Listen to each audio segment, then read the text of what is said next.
Hello and welcome again to the Writer Review. This is Eric Correct Writer. I hope you all had a great holiday season. And guess what? It's good to be back again, folks. Once again, we're going to be doing some more great reviews this year and hope for many more to come, right? Alright. Well, this week's movie is going to be the 2012 supernatural Gothic humor titled The Woman in Black. Now, the runtime for The Woman in Black is 1 hour and 35 minutes long. It is directed by James Watkins. The script was written by Jane Goldman. It is based off of the 1983 novel by Susan Hill. It was produced by Richard Jackson, Simon Oakes, and Brian Oliver. It is composed by Marco Beltrami, the cinematography by Tim Maurice Jones, and it was edited by John Harris. And the stars of the movie are Daniel Radcliffe, who was in, I believe, his first movie after Harry Potter. I mean, hey, he wanted to move forward from Harry Potter, and I think this was a step in the right direction for him. Anyways, joining the cast includes veteran performer Ciaran Hinds, British stage actress Janet McTeer, Liz White, who plays the aforementioned Woman in Black. I believe the Woman in Black's real name was Jeanette Humphrey, but we will get more into that as we go along. Also joining the cast includes Roger Allam, Tim McMullan, James French, Jessica Raine, Daniel Cerqueira, Shaun Dooley, Mary Stockley, David Burke, Sophie Stuckey, Misha Handley, Aoife Doherty, Victor Maguire, Alexia Osborne, Alisa Khazanova, Ashley Foster, and Sidney Johnston.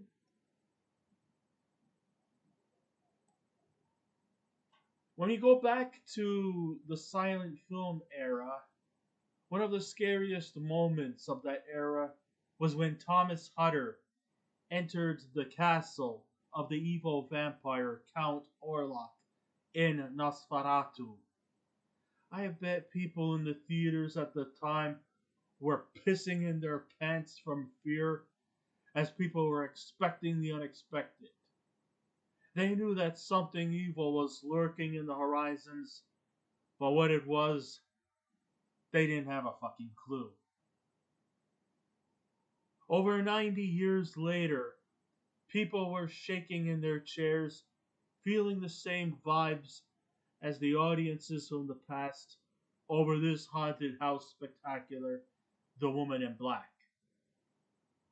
What's so much of a coincidence is that both films feature occupants in the surrounding area in terror over a local legend believing it to be true.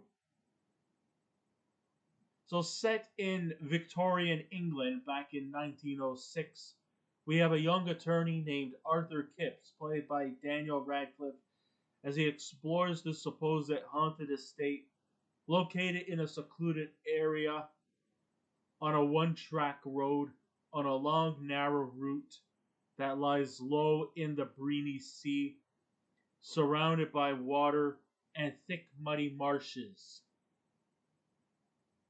Now, what is his purpose of being, of actually coming to this place called, I believe it was called Crithin, or is it Crythin Gifford? That's the name of the town where he was assigned by his superiors to go into the house at the end of this one-track brick road to a place called Eel Marsh House. And he was supposed to collect some kind of documents or some kind of like some kind of a disclosure to the estate, declaring it abandoned I believe that's what his assignment was. But of course, what he experienced was probably something he will truly never forget. And it turns out that what was supposed to be a simple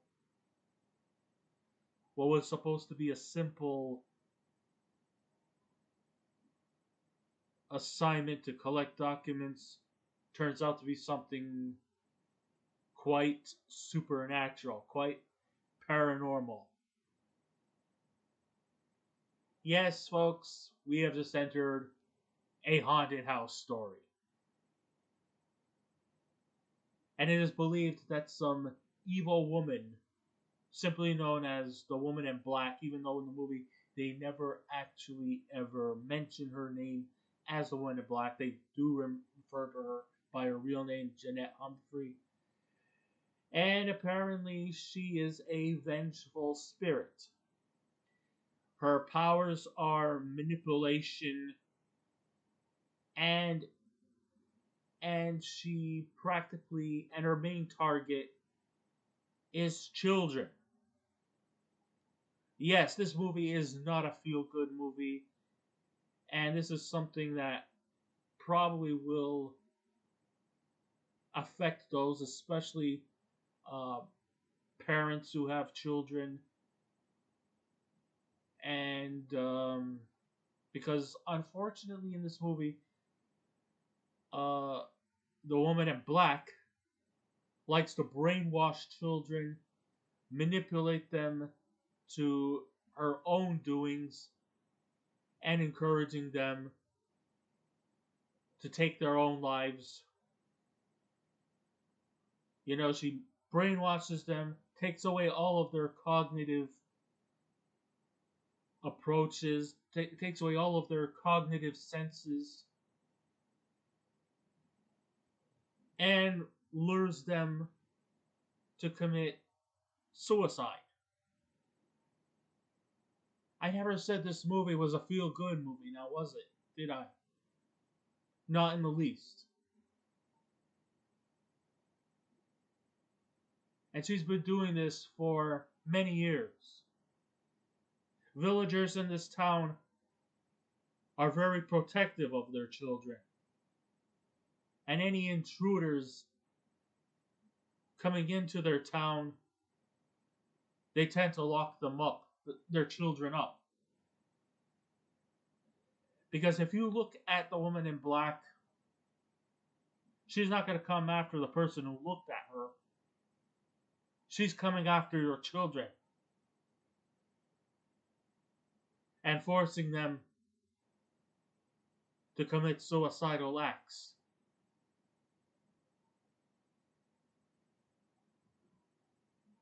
Hey, the movies that are selected to me, I never always say they are so touching and la-di-da-da. Maybe next week I'll do something more lighthearted. This week, you just have to bear with me on this. I know, it's fucking crazy. Yeah, so Arthur was assigned by his superior to enter the house, the horrid abode, to retrieve the documents that once belonged to the owner of the estate. I believe her name was Alice Drablow. Alice and Charles Drablow. There is a great deal of unsettling scenes as a scary entity of a woman clad in a black dress is haunting the area, and Arthur feels the cold, chilling atmosphere very effectively, as much as its audience. I mean, we knew we were coming into a haunted house movie, but the question is, what is her intentions? What is her purpose? And what does she intend to do? That's where the scary part is. The woman is still haunting the premise while still mourning her dead child who vanished without a trace, though it is believed that he was buried in the marshes nearby the house.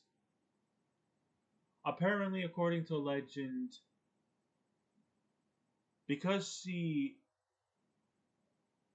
gave birth to a child out of wedlock, it is believed that her sister, Alice, took the child out of her custody, and they became the baby boy. His name was Nathaniel, and made it their child. They became the guardians of her son, Nathaniel.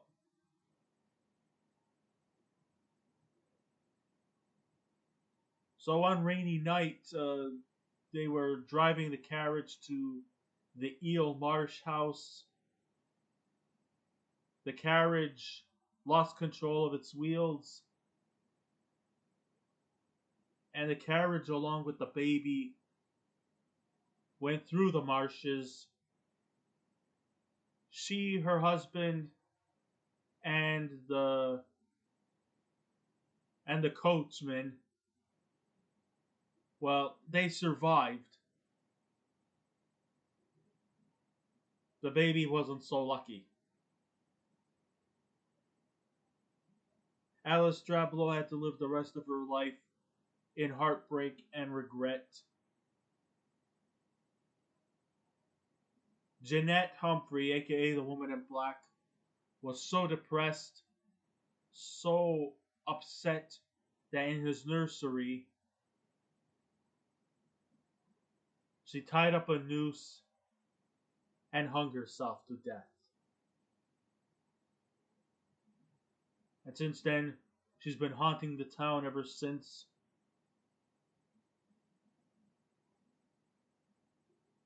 And she goes around killing children by forcing them to take their own lives. That's why the villagers are so inhospitable when it came to Arthur Kipps entering the town. Every time Arthur would walk past children, the villagers would bring their children right into the house, as though as if Arthur was the plague.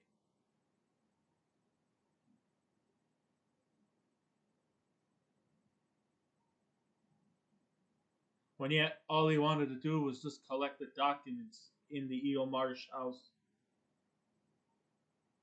And that was pretty much it. The ghost itself has for many years been responsible for the deaths of many of the local children, caused by an eternal rage as she manipulates with their heads, causing them to commit acts of suicide. The town is not warm in its hospitality towards Arthur, as they are reluctant to give him a hotel room. Parents escort their children into the house when they see him walking down the street, and they angrily demand that he want him to leave town before it's too late. In fact, the only resident in that town who seems to not believe in this bullshit, even though we pretty much clearly tell it isn't bullshit, but he's kind of like all dismissive about their claims, saying that it's just a bunch of paranoia garbage, is a guy named Sam, played by Ciaran Hinds, who had also lost his son due to the manipulative powers of the Woman in Black, and is practically maybe the only friend of Arthur Kipps.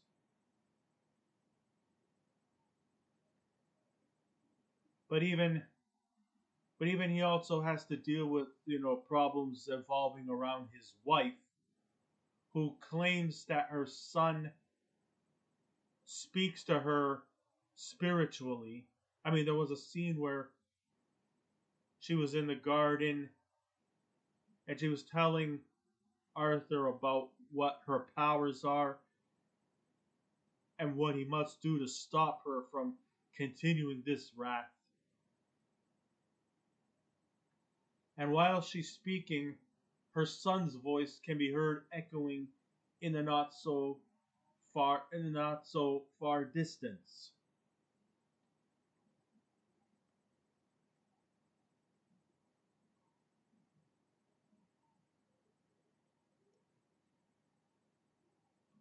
But Arthur, he won't leave unless he finishes what he's assigned to do because his employees don't seem to be impressed with his work ethic lately. He also needs this job to support his son Joseph, played by Misha Handley, while also overcoming the grief of his wife who died while giving birth to Joseph. Arthur is an eternal sad man who's been pretty much grief stricken since the birth of his son and the death of his wife. In a similar vein to the Dracula lore, the carriage won't take Arthur straight to the doors of the house.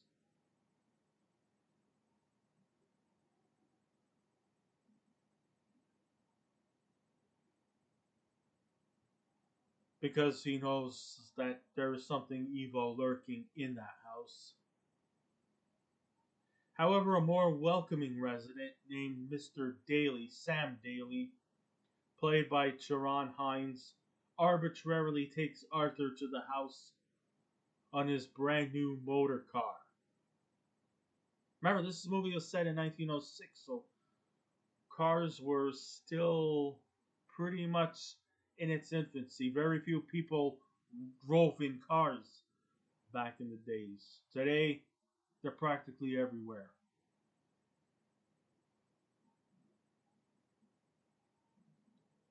But back in 1906, people were still going around on horse and carriage. So I guess this probably indicates that Sam Daly, we don't know his specific job, but he seems to come across as being upper class. Although he doesn't go by the whole upper class tropes that you see in movies, being uppity, you know, nose in the air, acts as if his shit doesn't smell. No, he actually seems to be a down to earth type of individual. Yeah, he still kind of has a bit of those elitist mannerisms, but not too extraordinary. The house itself, thanks to the magic of its production design, is a thing of haunted beauty.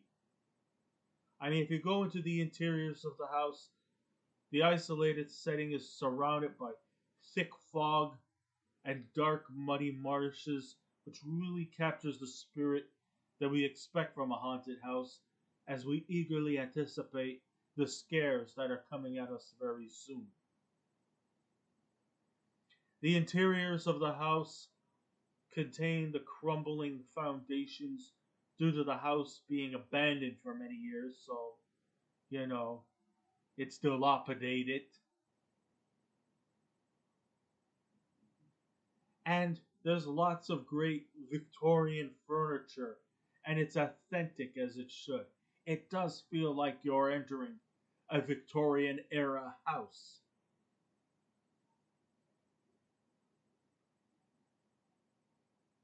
When you walk into the establishment, the sound effects will surely make you uncomfortable. And when you feel the presence of the woman in black, your skin will likely possess a pale complexion than normal.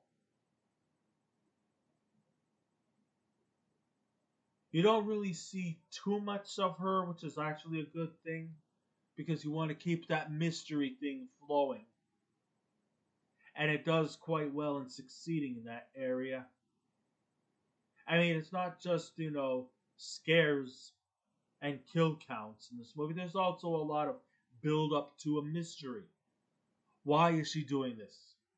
What will make her stop? We gotta ask ourselves these questions.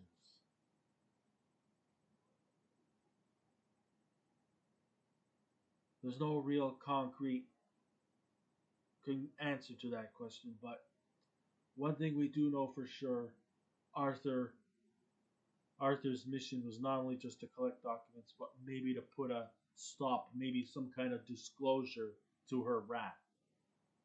Even if it actually means sacrificing his own life to go deep into the marshes to pull up the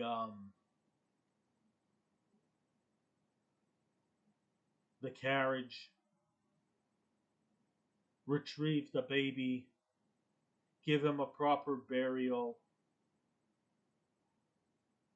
and put him in the coffin next to his mother. Hopefully, maybe this will stop her from her wrath, from her vengeance, from her heartbreak. And maybe the town will probably, hopefully, live in peace. But that's the only question.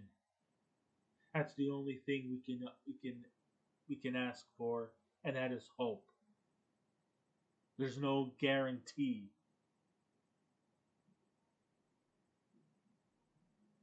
But then you'll also realize later that, I don't know, it's all for naught. Apparently,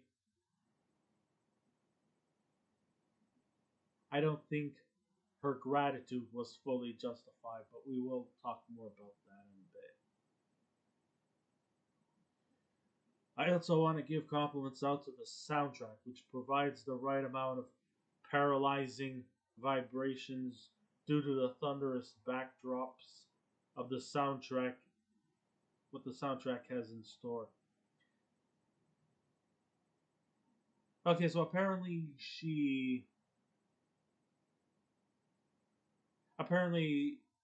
Arthur returns home. He's reunited with his kid who was being looked after by the nanny. You know, they hug, they embrace. And then all of a sudden, little Joseph looks up. He sees something. And then he starts walking on the tracks.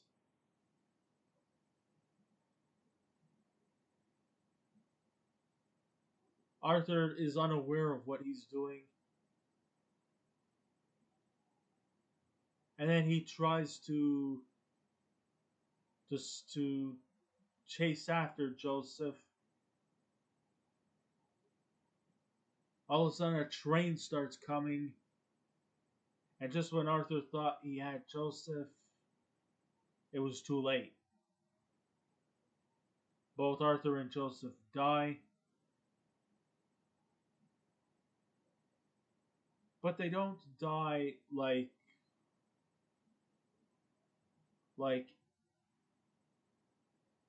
right. They don't die like in heartbreak. There is a bit of a bittersweet feeling to both of their deaths.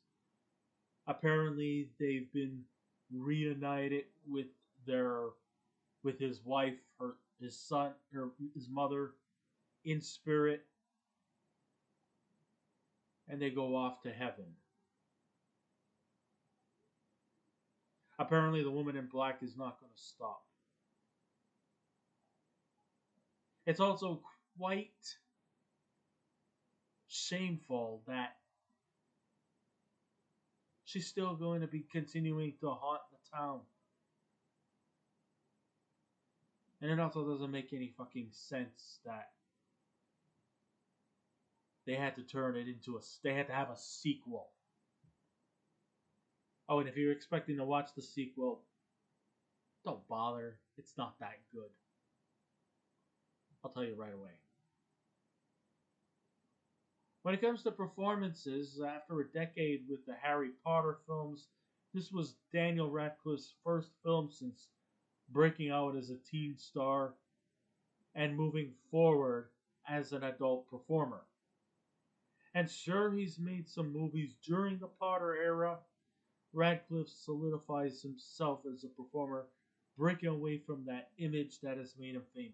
There's still some Potterisms in his role, but he is trying to slowly evolve.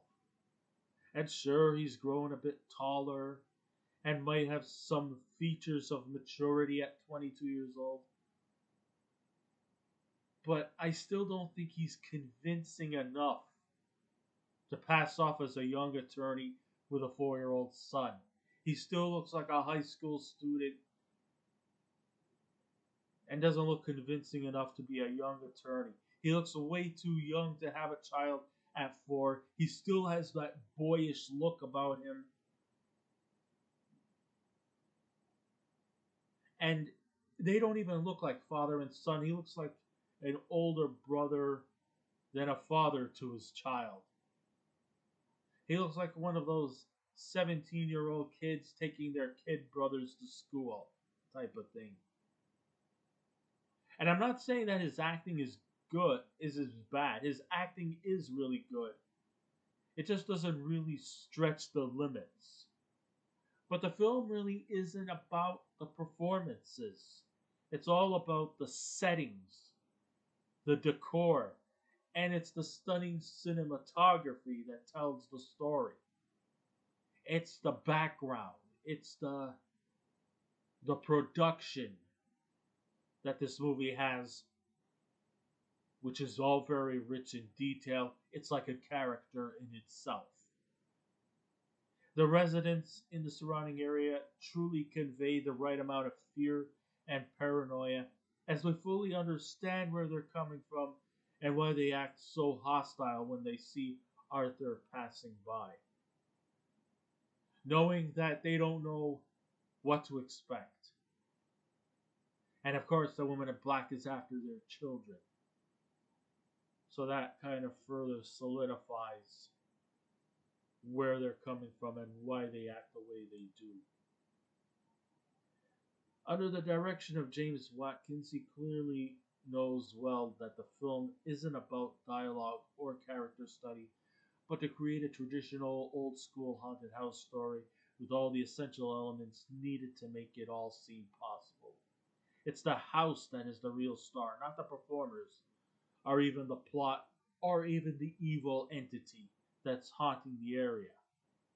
The fate of the children in the vicinity of the area provide a feeling of unsettlement, fear, and overall confusion as to what methods she does to influence these kids to commit suicidal acts.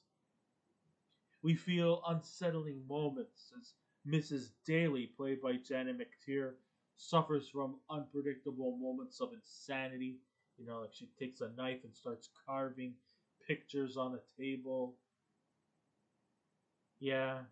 And she also believes that her son's soul lives in her body after his unfortunate death due to him seeing the woman in black. The ending at the railway station is a mixture of sadness because Arthur and Joseph did not survive that hit and run train accident, but they have managed to find peace as they become reunited with his wife, Joseph's mother.